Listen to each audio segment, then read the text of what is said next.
This classic story begins with the two main characters facing death, because how else are they going introduced to badass samurais. That said, to recap what happened and how we arrived at this point, we go way back to Fool Waitress in a tea house. She has been having a tough day at work due to the town's corrupt mayor and his son, who is being very disrespectful with his friends in the restaurant. Luckily, the man with the exotic fighting style Moomin arrives, and although he is dripped, he doesn't have money to buy food, so he tries to cut a deal with food, telling her that he will take care of those douchebags as she feeds him food. Didn't want to accept initially, but when she slipped and dropped the ticket on a guy's head, she found herself in a not so friendly situation, hence she accepts the offer and move in, runs wild, kicking ass and slashing bodies. Meanwhile, on the outside, Jin finds himself in a samurai standoff against three guys who looked tough but were no match for his elegant sword style. Back inside, the douche Bailani tells Moving his father has 3 strong bodyguards samurai and that he will regret what he did to him. Unimpressed, Movement tells the lackeys to get those samurai while he breaks the guy's fingers. Shortly after, Jin arrives at the restaurant and Mugen mistakes him for one of the bodyguards, so he attacks him, and oh boy, what a fight that was. The animation was smooth and the soundtrack was cool. Sadly, it was cut short by an idiot who lit the place on fire, which resulted in the pair capture after being tortured and beaten. The couple talks a bit about their fight. You are the worst samurai ever fought. Your stands are all wrong, leaving you wide open in your technique. Oh lord, it is more sloppy than Adriana Chechik going all in, yet you are the first person I couldn't kill. JYN said, feeling honored. The king of swag shares his name with him, and then the wholesome moment gets cut by Fu, who is trying to free them but fails. So here we are on the day of execution. The boys hold their heads high as they know this is not the end, managing to free themselves from their bind, and with the help of the booba they flee the building. Later on, the pair attempts to restart their battle, but Fu stops them and tosses a coin, saying if it lands on heads then the pair can continue their battle, but if it lands on tails they postpone their battle to help her find a samurai who smells of sunflowers. She wins the toss, so Jin and Mugen postpone their duel as the group gets chased from town. Now in the second town, the trio faces the reality that they have no money, no food and no shelter. The three overhear rumors of an ogre on the loose, and like usual Mugen offers to kill the local innkeeper for a free stay in the inn. Later they come across a pretty good looking lady who is stumbling in the woods. Our boy helps her, and so in return she takes him back home. Later it is revealed to be a trap set up by the first douchebag of the story. The woman poisoned our boy and told him that the medicine bottle is with the guy and that he should go and see him. The douchebag, along with his partner in the ogre, a man who has seen lifetime abuse for his size and appearance, has already killed the innkeeper, kidnaps Fu as a lure and sets an assassin against Jin. However, Fu proves to be too cute and kind as she befriends the ogre, yet he is baited into fighting Mugen. When the douche goes to strike foe, the big size baby kills the spoiled brat before he is killed and turned by Mugen.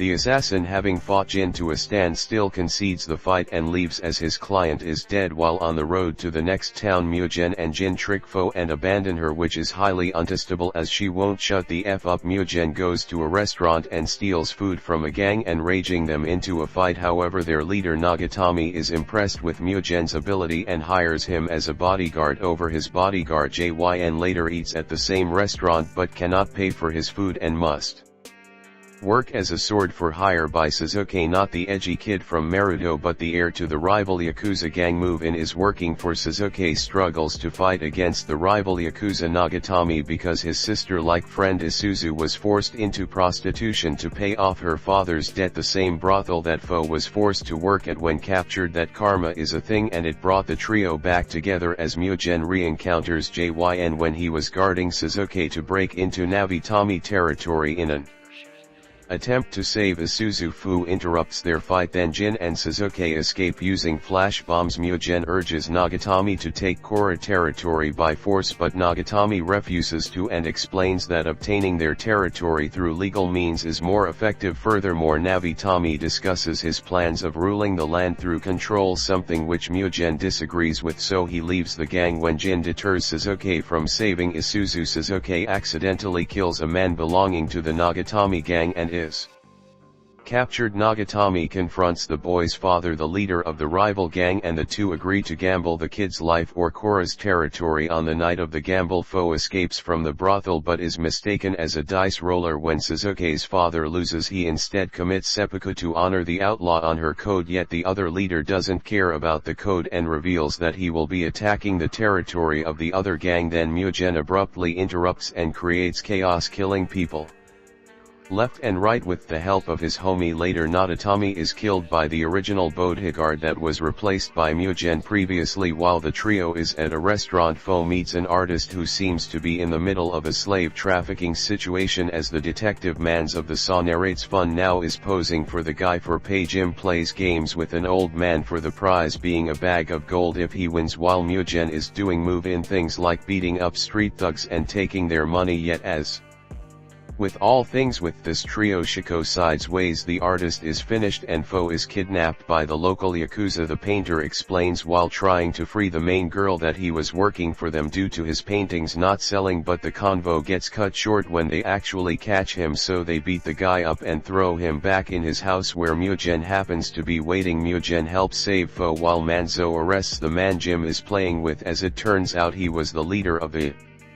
trafficking ring. The old man throws a bag of gold coins to Jin as a part of their deal, securing the travel expenses for the next town. Now short of funds, the three enter an eating contest with Jin and Mugen giving up their swords as payment, but they all lose to Hoji, a European who happens to enjoy the company of men more than women, if you know what I mean. In exchange for a tour of the city, Hoji agrees to return the swords and the tour goes as you expect from your typical weed. He was fanning over everything and letting everyone know with his broken Japanese. While on tour, the group defends Hoji from samurai enforcers seeking him as a foreigner. At one point, when cornered, Hoji, whose real name is Isaac, was revealed via a letter from the Shaban to be a key figure in the Dutch East India Company, thus the samurai leave him alone. Fu later asked Hoji and Private about the samurai who smells of sunflowers, showing him a skull with a loop. A fearful Hoji warns her about showing it to anyone, directing her to Nagasaki. As usual, when visiting a new town, the boys head first to where food is, and while Fojin and Moving are going to get some soup, Photo's purse is stolen by the thief Shinseki, who also steals an important item from a local gang. Shinseki tries to make a deal using Fu's money in exchange for some medicine for his mother's condition. For overhears deciding to observe his house, she is caught by Shinseki's mother, who explains the situation. Shinseki's father abandoned the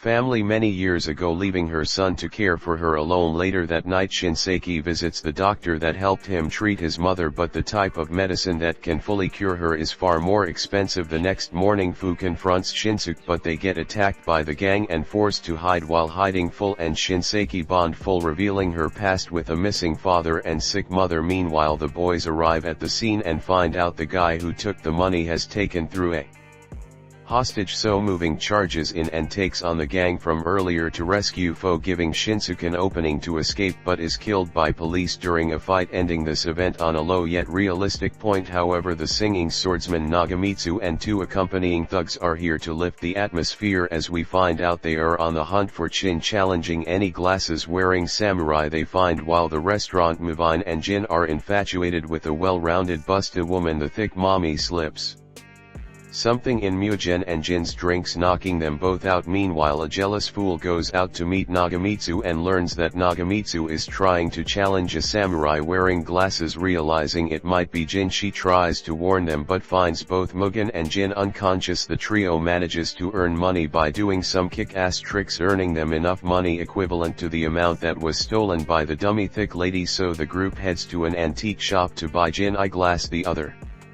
group runs into Natamitsu. One of Nagamitsu's followers challenges Jin to a duel, and of course he has the upper hand in the fight, but the guy is committed to this losing duel because he was blinded by revenge, saying that even if Jyn kills him now, more students from the old school Jin was in will come after him to avenge their master, who was killed by the man himself. That said, Jyn ends up sparing the guy's life if the ungrateful frick still vows revenge on Jin. Suddenly a dog interrupts the conflict, as does the good-looking lady who seems fed up with Nabimitsu's shenanigans and drags him away several days after. Emi now followed the group, who were approached by a guy selling travel passes, so they purchase them to cross the border of the next town, but they get detained and sentenced to death when the passes are shown to be fake. The border captain offers Mugen a chance to save his friends. Inner criminals head through a bandit-filled forest, and returned by nightfall. He tells him, with no other way, and with the mission being easy enough for him, or so as he thought. Mugen gets chased by some bandits. He evades the warrior monks wearing Tengu masks, but falls into a trap. One border patrol guy that was also following our boy finds out that he was imprisoned by the bandits, so after licking his snot away, the four-eyed weirdo attempts to free him but fails. However, he manages to escape the robs in the cell to then start a fire, giving them an opening to run towards the fields.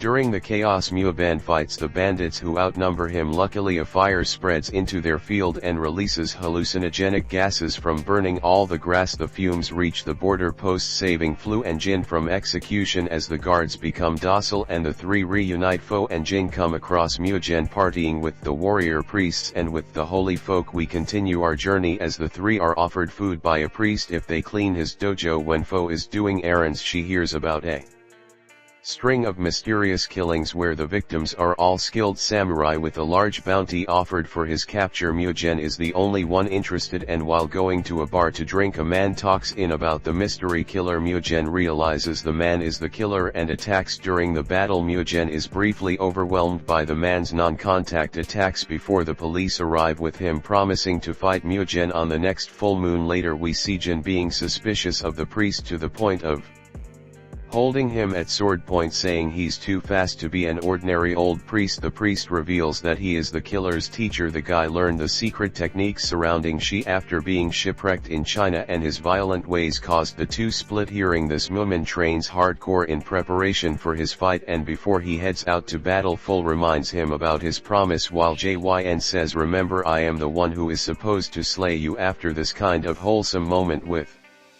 the pair, Mugen fights against the __up hairline guy, and he is impressed with Mugen's skill, and when it finally looked like he had our boy on the robs, he blasted his Kamehameha wind cutter just to then be surprised that Mugen learned to do it too. It gets disarmed in the process, seemingly falling unconscious when the man with the budget Vegeta haircut goes to deliver the final blow. Mugen pulls out a knife, killing him, ending his journey with the priest praying for his soul. Fast forward, and now the three are stuck in a town on a rainy night trying to find work. Mugen trains a beetle for a bug tournament, eventually winning. Jin ends up meeting and bonding with a woman called Shino, who is very away from material. By the way, sadly she was contemplating drowning herself rather than selling herself into prostitution to pay her husband's debts. While she does become a prostitute the following day, Jim pays to be with her, and when he finds out her husband is beating her, Jyn helps her escape. Sheena buys her freedom from her husband, and Jin fights off the brothel guards while she escapes by boat. After that, the trio crashes in an inn to rest. Mugen seals Fu's diary that she has been keeping since they first started on their journey. What is funny is that when he opened it he got shocked. Reason, he learned he can't read, so Jin takes it and reads it. The episode is a humorous recap on what has happened so far, as seeing through Fu's viewpoint. Yes sir, you heard that right, it's a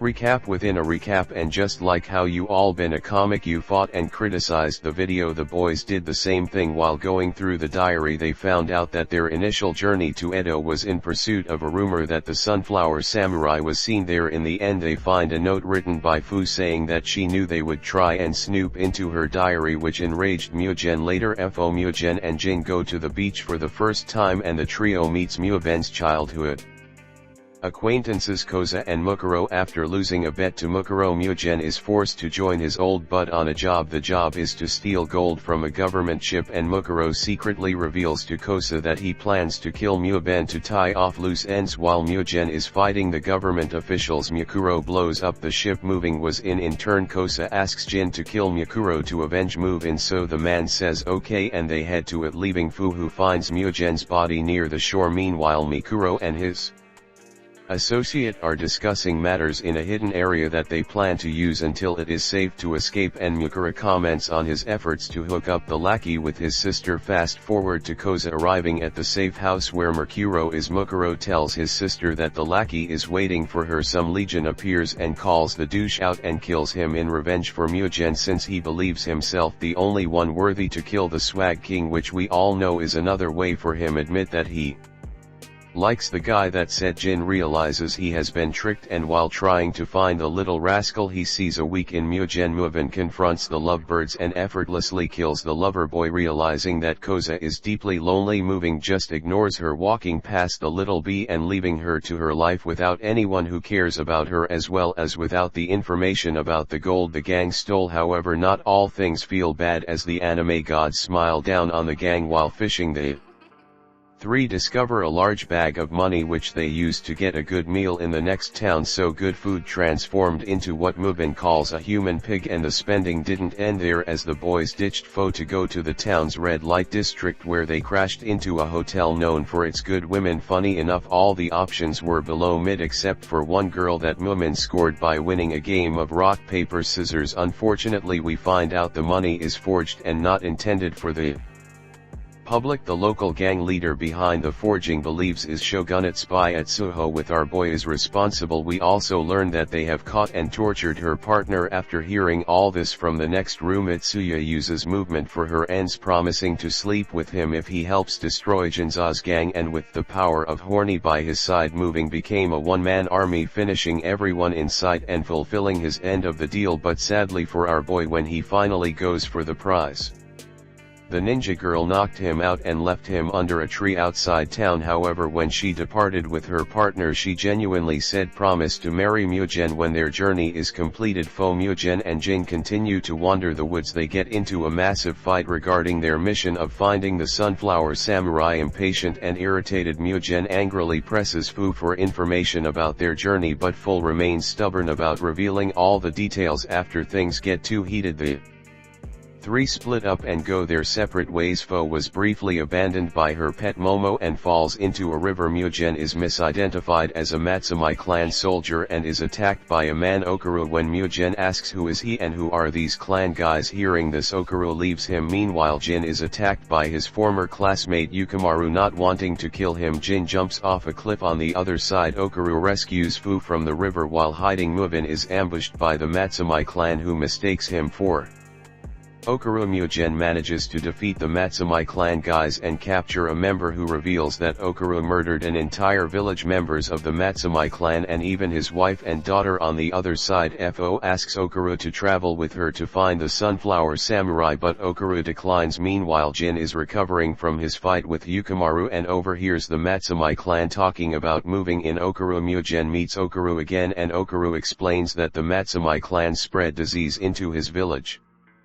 before setting it on fire to prevent it from getting out. Jin hears first screams and finds out Yukimaru used her as bait to draw Jin out. Jin and Yukimaru fight, with Jin killing Yukimaru. They overhear explosions as the Matsumai clan interrupts Mumin and Okuru's fight. The Matsumai shoot Okuru with flaming arrows, and Movement attacks them for interrupting their fight. The next day, the trio continues their journey, with Full revealing that she is seeking revenge against the Sunflower Samurai for the sake of her mother. But for now, we are back in another restaurant where Fu realizes that Moon is illiterate. A man of the hot temper decides to teach Mumin how to read using excessive force during their training, which was very funny to see our boy being slapped around for the first time and not clapping back at his new sensei. In the next village, Fo was waiting for Jin, and Mugen is in a shed when a young woman named Yuri barges in, trying to hide from two guys following her. Yuri notices the necklace Fo is wearing and confirms it to be a Christian symbol, but then the thugs break into the shed, knocking out Fu and kidnapping Yuri. While the trio tries to find Yuri, Fu is caught, and Yuri reveals that the Sunflower Samurai's name is Saizo Kazumi. Muven and Jin go to rescue the girls, and in the process they expose a charlatan named Xavier who pretends to be Christian so he can get weapons by tricking the Christian Japanese folk into making them. However, with the cat out of the bag, he tries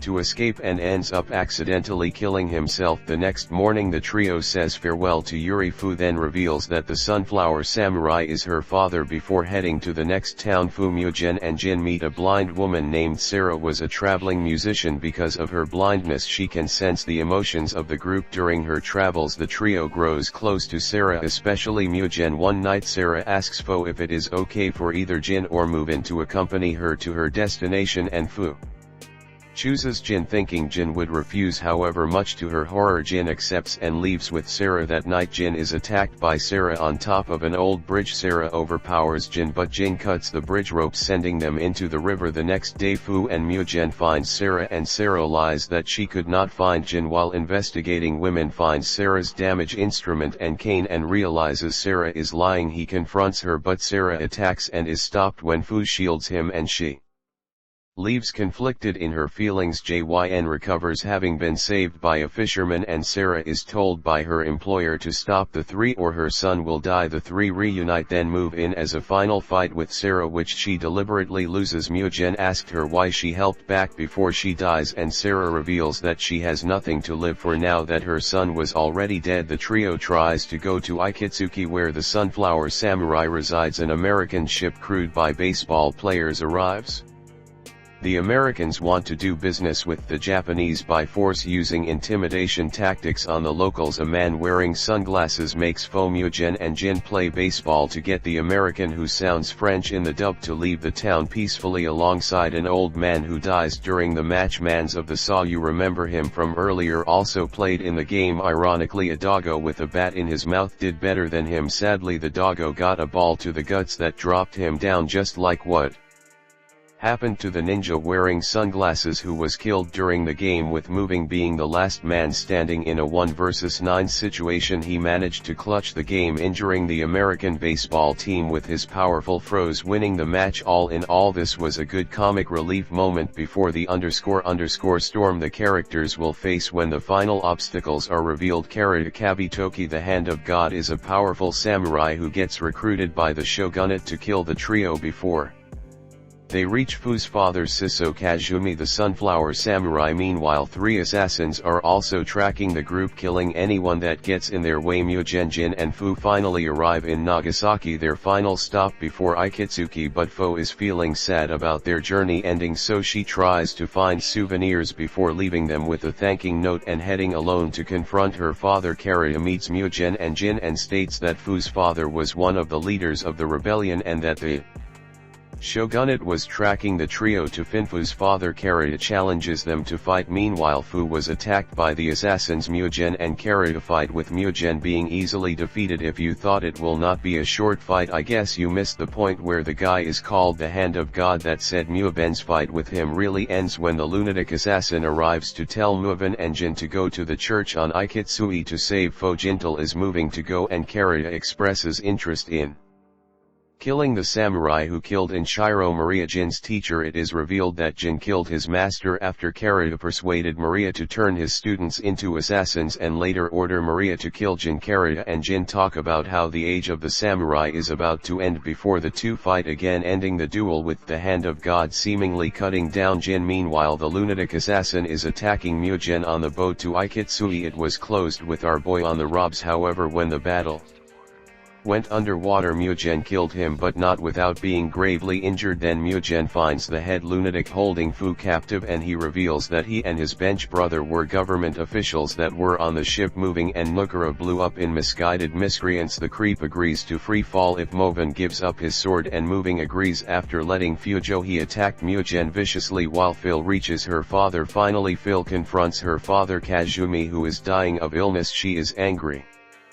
that he abandoned her mother to a life of hardship and loneliness, but she doesn't fulfill her revenge as he's already dying. Karada arrives to kill the man. He allowed Kazumi to say his last words to Fool, which was, "I always love you and your mother, please forgive me if you can," and then the Hand of God struck him down. He then turned on Foe, but Jen arrived to face him one more time, this time killing Karada with a secret move his teacher taught him as his final lesson, a move that gives him an opening but leaves an open, thus after using it Gento falls downstairs. Movement is tortured by the creep, but he taunts him into reckless attacks and wounds him, giving him time to retrieve his sword. The two fight hard, but Moon outsmarts him and kills the guy and his brother who shot her boy in the back before blowing himself up in an attempt to kill Mugen with a hidden bomb. Then the trio reunited, all wounded up since Mugen and JYN successfully led food to her father. The two agree to fight each other to fulfill their promise of killing each other. When the mission ended despite Fu's protest, when they go for the strike their blades shatter on impact and the two agree to postpone their duelist. Finally they consider each other friends while Mugen and JYN recover. Fu learns that her father abandoned Fu and her mother to prevent the shogunate from targeting them. The three decide to split, but not before Fu reveals that she lied about the outcome of the coin flip at the beginning of the journey. Mugen and JYN get annoyed, but the three parts are on good terms, grateful for their shared memories.